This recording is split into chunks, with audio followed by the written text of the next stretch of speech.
এখন ওটা ভালোই পরিষ্কার করেছি। আজকে হাড় ছাড়া মাংস রান্না করবো বন্ধুরা। যে দেখুন, ঠাকুর পুজো করতে করতে ঠাকুর কিন্তু আমাদের ঘরের মানে মা বাবার মতনই হয়ে যায়, সন্তানের মতন। তো ঠিক তো শোনা, ঘরে ঢুকবে না।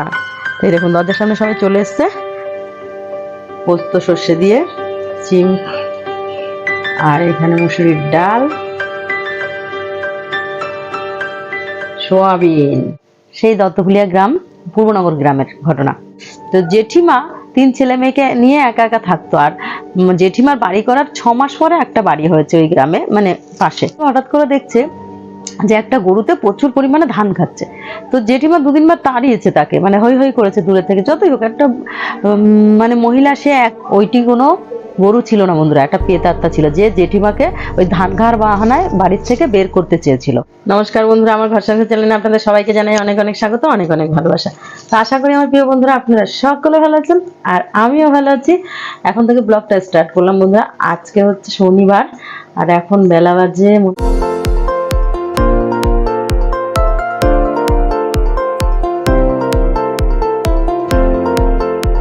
আজকে হচ্ছে শনিবার, আর এখন বেলা বাজে মনে হয় 11টা।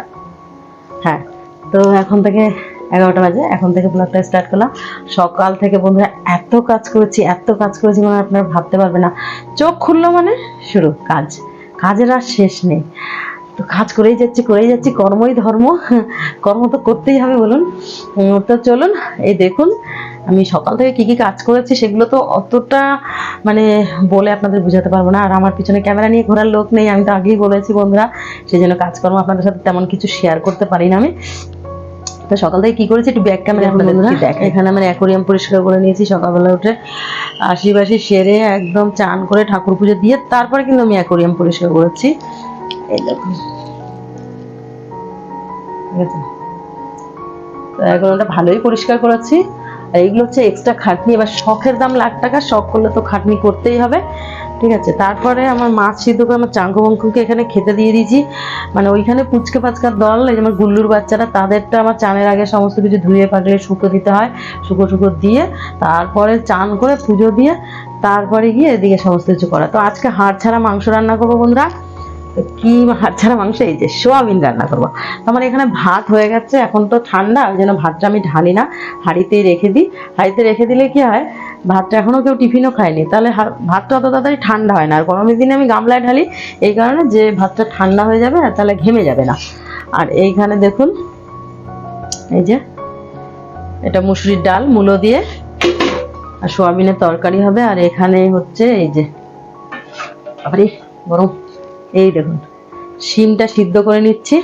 আর নিচে আলু আছে, সোয়াবিনে দেবো, সেই আলুটাও একটু সিদ্ধ করে জল ফেলে নেবো। তাহলে কি হবে, তাহলে একটু তাড়াতাড়ি সিদ্ধও হয়ে যাবে, আর তরকারিতে বেশিক্ষণ ফোটাতে হবে না, এটা হচ্ছে ব্যাপার। তো এই হচ্ছে আজকে দুপুরের মেনু হবে বন্ধুরা, ডাল, আর ওখানে সোয়াবিনের তরকারি, আর হচ্ছে শিম পোস্ত সর্ষে দিয়ে শিমটাকে করব। এখানে বেগুনগুলো আমার নষ্ট হয়ে যাচ্ছে, এই দেখুন। তোমার চাঙ্কু অঙ্কুর তো ভাত খাওয়া ওখানে হয়ে গেছে, পুচকে সোনাদেরও খেতে দিয়ে দিয়েছি।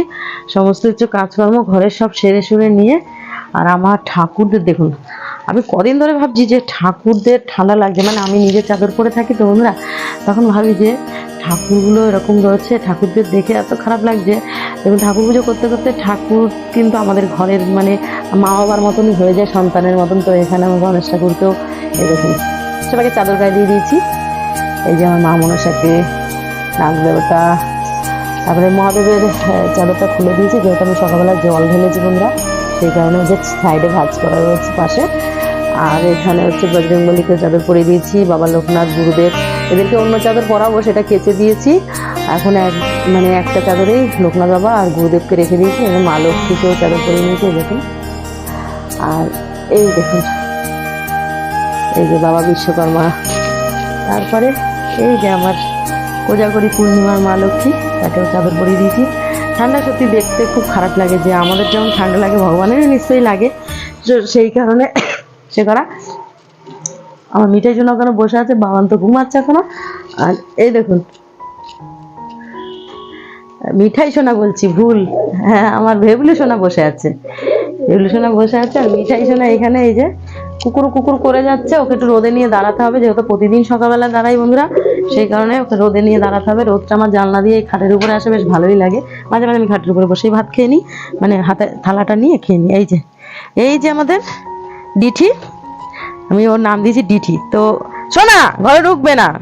এই দেখুন দরজার সামনে সবাই চলে এসছে। আর ওই যে ওনারা খেয়ে নিয়েছে, ওদের থালাটা পড়ে আছে ফাঁকা একদম। ওদেরও মাছ সিদ্ধ করে ভাত দিয়ে দিয়েছি সবাইকে একদম। আমি খাই না খাই মানে বন্ধুরা সকাল থেকে উঠে কিচ্ছু এখনো দাঁতে কাটিনি, কিচ্ছু না, মানে কিছুই খাইনি। এদের আগে খাবার দিয়ে দিয়েছি, ঠিক আছে। এবার আমাদের খাবার পালা। শুধু বাবানকে জলমুড়ি দিয়েছিলাম, ও জলমুড়ি খায় সকালবেলায়, ও খেয়েছে। আমার ভেবুলেশনে বিস্কুট খেয়েছে। এবার আমি খাবো, আপনাদের দাদাভাই আসলে আমরা খাওয়া দাওয়া করবো। সাথে থাকুন আর পুরো ভিডিওটা দেখতে থাকুন, আশা করি আপনাদের খুব ভালো লাগবে। একদম স্কিপ করবে না ভিডিওটা। আজকে খুব সুন্দর একটা গল্প বলবো বন্ধুরা। তো যদি ভিডিও ভালো লাগে বন্ধুরা অবশ্যই লাইক কমেন্ট শেয়ার করবেন। আর চ্যানেলটি যারা এখনো সাবস্ক্রাইব করেননি, সাবস্ক্রাইব করে আমার পাশে থাকবেন, একটু বেশি বেশি করে সাপোর্ট করবেন বন্ধুরা। এটাই আপনাদের কাছে একমাত্র আশা, আপনারাই আমাদের আশা স্বপ্ন সব পূর্ণ করতে পারেন। তো চলুন সারাদিন কি করি না করি সমস্তটা দেখাতে থাকবো, আপনারা সাথে থাকুন। বন্ধুরা তখনও দেখাচ্ছিলাম রান্না করছিলাম, আবার একটু বাইরে চাঙ্কু বাঙ্কুর কাছে গিয়েছিলাম। আর এখানে একদম চান টান করে রেডি হয়ে চলে এসেছি আপনাদের সাথে গল্প করবো। তো খুব সুন্দর একটা ভূতের গল্প করবো বন্ধুরা, খুব ভালো লাগবে আপনাদের দেখতে। আর এখানে কি রান্না বান্না করেছি সেটা আপনাদেরকে একবার দেখাই। এই যে ভাত তো তখনই দেখিয়েছি যে ভাত করেছি, এই যে ভাতের হাঁড়ি পুরো ভর্তি, যেহেতু আমাদের আজকে টিফিনই খাওয়া হয়নি, সময় পাইনি টিফিন খাওয়া সকাল থেকে, এত কাজ। আর এখানে করেছি দেখুন পোস্ত সর্ষে দিয়ে চিম, আর এখানে মুসুরির ডাল। এই যে এই শিম চচ্চড়িটা কিন্তু বন্ধুরা খুব ভালো লাগে খেতে, জানেন। আপনারা এরকম করে কোক করে খেয়ে দেখবেন, ঝাল ঝাল করে বেশ। আর এখানে করেছি সেই হাড় ছাড়া মাংস, এই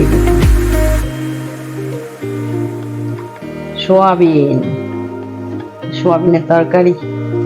তো আজকে দুপুরের মেনু সোয়াবিনের তরকারি, ডাল আর শিম পোস্ত আর ভাত। তো চলুন একদম মূল গল্পে চলে যাওয়া যাক। তো বন্ধুরা চলে আসলাম মূল গল্পে। আজকে খুব ভয়ঙ্কর গল্প, মানে কি খুবই ভয়ানক গল্প। এই গল্পটা এই জায়গায়, মানে যে জায়গার গল্প আজকে আপনাদের বলতে চলেছি, সেই জায়গার ভৌতিক ঘটনা আমি আগেও অনেকটা শেয়ার করেছি, অনেক গল্প। সেই জায়গার আর একটা ঘটনা আপনাদের সাথে শেয়ার করছি। মানে সেই জায়গাটায় এত পরিমাণে ভূতের উৎপাত ছিল বন্ধুরা। মানে এই ঘটনাটা কোথাকার বলুন তো?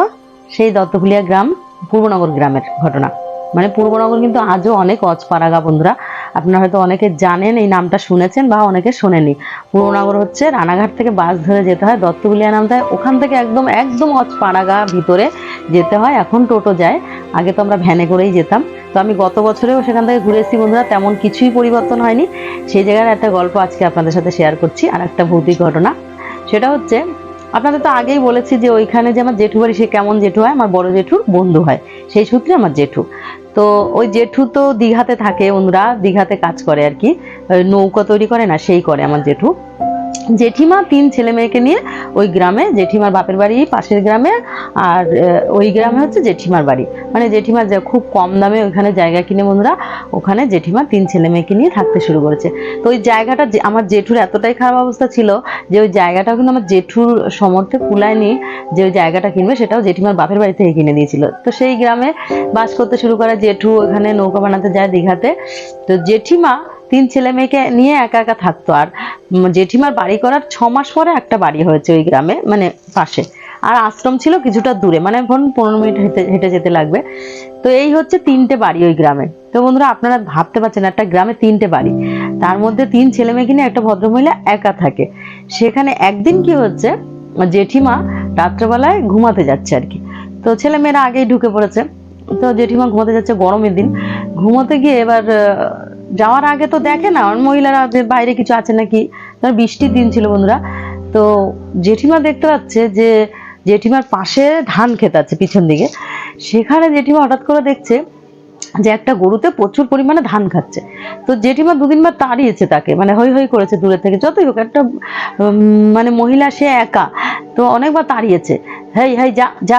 কালো মিশমিশে একটা গরু, সে ধান খাচ্ছে, কিন্তু গরুটা কিন্তু যায়নি সেখান থেকে, গরুটা সেখানেই ধান খাচ্ছে। তারপরে জেঠিমার যে মেয়ে আর কি, অনিতা, সে হচ্ছে বড় মেয়ে, সে বলছে মা তুমি ঘরে চলে আসো, দরকার নেই, এখন রাত্রেবেলা অত দূরে যাবে না, দাঁড়াতে এখান থেকে তাড়াইছো, যাচ্ছে না, থাক। তো বন্ধুরা আপনারা বিশ্বাস করবেন না বললে, জেঠিমা ঘরে এসে শুয়ে পড়েছে। জেঠিমা বলছে হায় হায় রে, জমির অর্ধেক ধান মনে হয় খেয়ে নেবে আজকে, যা বড় গরু, মানে ষাঁড় গরু ছিল সেটা। বন্ধুরা সকালবেলা উঠে যখন জেঠিমা বলছে, পাশে একজন মানে এসছে পাশের পাড়ার থেকে, বলছে ওনার জমির মানে অর্ধেক ধান খেয়ে নিয়েছে। তখন গিয়ে দেখছে কোনো ধানই কিন্তু সেখানে খাওয়া ছিল না, মানে ওইটি কোনো গরু ছিল না বন্ধুরা, একটা পেতাত্তা ছিল, যে জেঠিমাকে ওই ধান খাওয়ার বাহানায় বাড়ির থেকে বের করতে চেয়েছিল। মানে বাড়ি থেকে বেরোলেই জেঠিমার বিপদ ছিল। এই গেল একটা ঘটনা। দ্বিতীয় ঘটনা হচ্ছে জেঠিমা একদিন, মানে জেঠিমাদের বাজার সেই দত্তগুলিয়ায় গিয়েই বাজার করতে হবে জেঠিমাকে, আর হচ্ছে বাজিতপুর বাজার, এছাড়া ওনাদের আশেপাশে কোনো বাজার নেই। আর তখন কোনো দোকানপাটও ছিল না, এখন তো হয়েছে দু একটা দোকানপাট। তো জেঠিমা সেখানে কি হয়েছে, মানে জেঠিমা বাজার থেকে এসছে পিঠে করবে, পৌষ পার্বণ ছিল, পিঠে করবে বলে বাজার থেকে এসছে, পিঠে করছে বন্ধুরা, মানে চাল কুটে নিয়ে এসছে ঢেকিতে, পাশের গ্রাম থেকে, ওনার বাপের বাড়ি থেকে। তো জেঠিমা ওখানে পিঠে করতে বসছে, পাটকাঠি দিয়ে ঘেরাও দেওয়া, হাউলি বলি আমরা বাংলাদেশের লোকরা, আপনারা কি বলেন জানি না, পাটকাঠি দিয়ে ঘেরাও দেওয়া, উপরে কিছু নেই। জেঠিমা সেখানে পিঠে করছে সমান তালে বন্ধুরা, আপনারা বললে বিশ্বাস করবেন না যে বানানো ঘটনা না, কোনো সত্যি ঘটনা। সমান তালে ওই বেড়ার ফাঁকা দিয়ে এরকম করে, মানে এরকম ফাঁকা খাবার করা হতো, সেই ফাঁকা দিয়ে এরকম করে হাত বাড়াচ্ছে, এই পিঠে দে না, এই পিঠে দি না, মানে নাকে নাকে একটা বিটকট গলা। জেঠিমা এতটাই সাহসী ছিল বন্ধুরা, জেঠিমা অনেকক্ষণ ধরে দেখেছে। তারপর জেঠিমার মেয়ে ছোট তো ভয় পাবে, ওকে আর কিছু বলেনি। তখন ও না খেয়াল করেছে, দিয়ে বলছে ওমা এটা কার হাত, মানে ভয় পেয়ে গেছে বোনটা অনিতা। তখন বলছে কি দাঁড়া দেখ এখনই চলে যাবে। তো 2-3 বার পিঠে দিয়েছে বন্ধুরা সেই হাতের মধ্যে, নিয়ে খেয়েছে। দিয়ে যখন আবার পঞ্চমবার, মানে 5বারের বার যখন চাইছে যে পিঠে দে না, জেঠিমা কি করছে, ওই যে কাঠের উনানে রান্না করতে গিয়ে আমরা পোড়া লাঠি দিয়ে এরকম খোঁচাই, সেই লাঠি তুলে হাতের মধ্যে চেপে ধরেছে। যেই না হাতের মধ্যে চেপে ধরা বন্ধুরা, আ করে, মানে মাকেও মরে গেলাম করে সেখান থেকে সে উধাও। পরের দিন সকালবেলায় উঠে দেখছে সেই হাউলিরই পিছনে ঠিক বাঁশবাগান ছিল, সেই বাঁশবাগানে একটা কাক মরে পড়ে আছে বন্ধুরা। মানে আপনারা বুঝতে পারছেন ওখানে কতটা মানে ভূতের একটা মানে উপদ্রব ছিল। তারপরে একটা ঘটনা বন্ধুরা, সেটা হচ্ছে জেঠিমার ছেলে বিপ্লব বাজিতপুর বাজারে গেছে একজনের সাথে।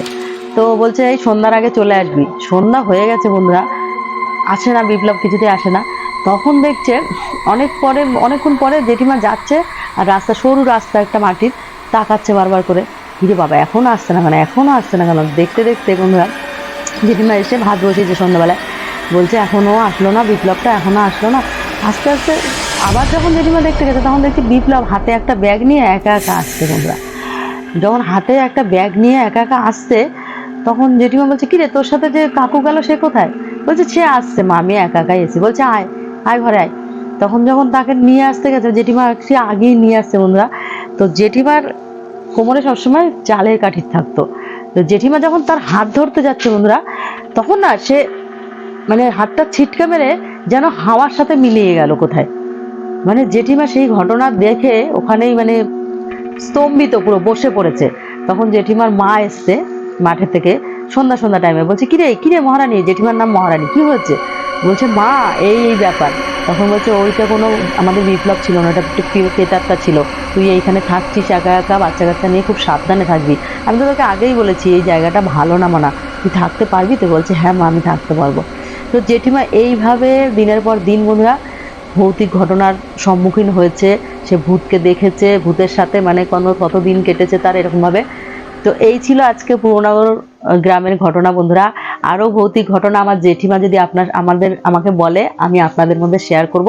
এগুলো সব জেঠিমার মুখ থেকেই শোনা, সেই জন্য শেয়ার করলাম। তো আজকের মতন ভিডিও এখানেই এন্ড করলাম। যদি ভিডিও ভালো লাগে অবশ্যই আমার পাশে থাকবেন। আজকের মতন টাটা।